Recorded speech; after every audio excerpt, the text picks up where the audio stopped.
राजन कोचर साहब हमारे साथ मौजूद हैं। कोचर साहब, ये बात तो समझा दी गई 14-15 जून को गलवान घाटी में ही। आज किस तरह से हमने दिखाया 36 जो पीएलए के सैनिक हैं उनकी कब्रों की तस्वीरें सामने आ गई। पहले चीन इनकार कर रहा था कि नहीं, हमारे कोई सैनिक मारे नहीं गए, इज्जत नहीं बख्शी गई वहां पर मौत के बाद भी चीनी सैनिकों को, जिसकी वजह से रिवोल्ट एक तरह का नजर आ रहा है पीएलए के अंदर भी। उसके बावजूद भी आप देखिए, और इसी में मैं एक लाइन जोड़ देता हूं, इंटरनेशनल कम्युनिटी के सामने, दुनिया के बाकी मुल्कों के सामने, महाशक्तियों के सामने आज कैसे चीन घिरा हुआ है, उसके बावजूद भी पास नहीं आ रहा है। ये क्या बता रहा है?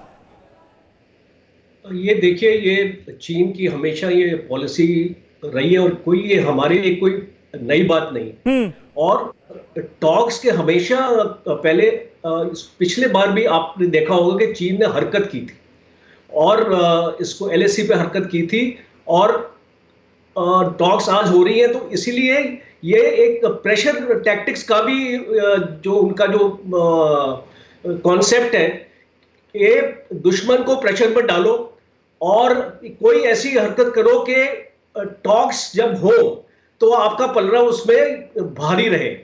और अगर आपने चीन की मिलिट्री बिल्डअप भी अगर आपने देखा है, उसके मिलिट्री बिल्डअप में कोई भी लेटअप नहीं हुआ है शुरू से अभी तक। आपने वो अपनी फौजों को मजबूत कर रहे हैं, आर्टिलरी अपनी गन्स को पोजीशन में ले आया, उसने अपने मिसाइल बेसेस बना लिए वहां पे। तो ये क्या इंडिकेट करता है आपको? ये इंडिकेट करता है कि हम यहां से जाने वाले नहीं हैं और कोई ना कोई ऐसा मौका ये अभी क्रिएट करेंगे जिसमें इंडिया रिटेलिएट करेगा।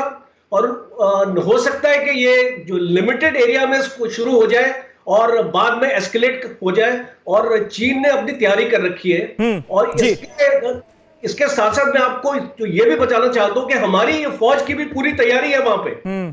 बेशक वहां पे 3 डिवीजन से ज्यादा हमारी वहां पे फौज है।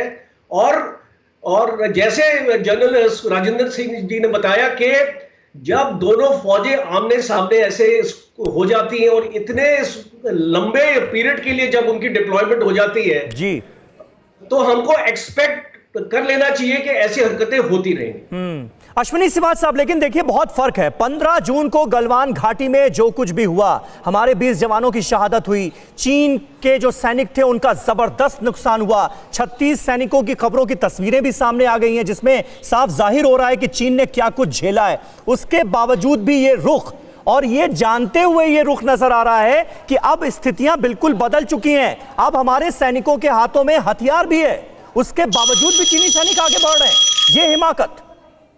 बिल्कुल ठीक बोला आपने। देखो, अभी चीन जो है, मैंने पहले ही बताया, चीन के कहने और करने में फर्क है। चीन तैयारी कर रहा है पूरी जोरों से और एक तरफ तो बातचीत के में उलझा रहा है और एक प्रकार से वो बिल्कुल आपकी जो 3 जो डिवीजन लेके आ गया है, 2 उसकी मैकेनाइज डिवीजन है, 1 उसकी मोटराइज डिवीजन है। उसने अपने J-20 लगा दिए, चारों जो आपके एयरफील्ड थे उनको भी उसने अपग्रेड कर दिया है, होटिन का, होपिंग का, कास्कर का और पैंग का।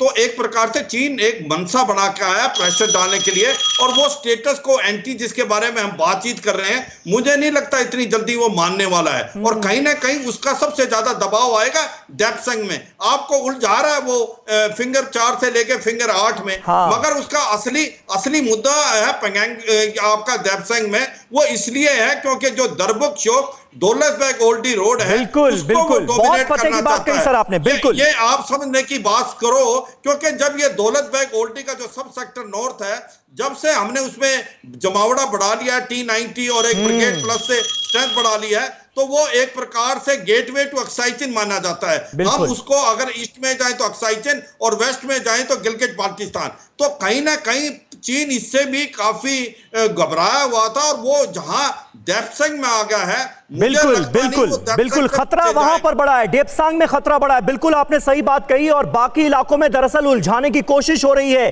चीनी सैनिकों की तरफ से, पीएलए की तरफ से, चीन की तरफ से। न्यूज़ टॉप 9 रोज सुबह 7 बजे और शाम 7 बजे सिर्फ TV9 भारतवर्ष पर।